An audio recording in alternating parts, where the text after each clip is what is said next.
The latest on the lawsuit. Shelby? Jeff, this is a copy of the lawsuit filed this morning in Chemung County Supreme Court. In it, Roger Thomas, Karen Wilson, Stephen Glyden, and James Russ want money from Maple Lawn Dairy.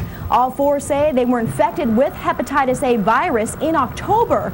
None of the people I just mentioned wanted to talk to the media about the lawsuit. Instead, they're asking their attorney, Jim Reed, to speak on their behalf. Each of my clients were sick from 4 to 6 weeks. They felt, at times that they didn't know whether they were going to make it or not, and each of them has described it as simply the worst thing they've ever gone through.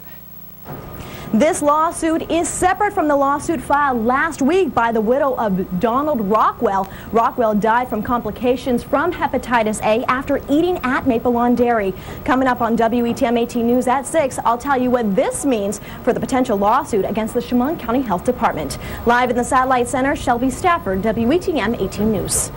WETM 18 News reporter Shelby Stafford has a story you'll see only on 18 News.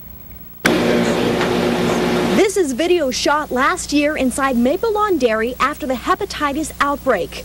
In November, they showed us how they wash their hands and wear gloves while serving and preparing food. But Elmira attorney Jim Reed, who's representing 4 people suing the restaurant, disagrees. He says a food handler who had hepatitis A wasn't wearing gloves when he infected his clients. Hepatitis A is transmitted by feces on hands, normally coming in contact with the food. That contaminates the food, that spreads the hepatitis virus, and that's what ended up injuring my clients in a very, very serious way. Roger Thomas and Karen Wilson, both of Elmira, along with Stephen Glyden of Elmira Heights and James Russ of Horseheads, are all suing Maple Lawn.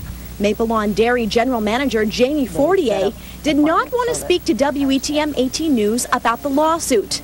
But in the past, she told me the restaurant has always received a clean bill of health from the Chemung County Health Department and that workers follow all safety procedures. But Reed says otherwise. Well, I've handled a lot of lawsuits where defendants claim a lot of things and then the facts emerge that show that they weren't being truthful about what really occurred. No dollar amount is specified in the lawsuit. Lawyer Jim Reed says his clients will drop their potential lawsuit against the county health department. In addition to this lawsuit, Maple Lawn is also being sued by a woman whose husband died from complications from hepatitis A.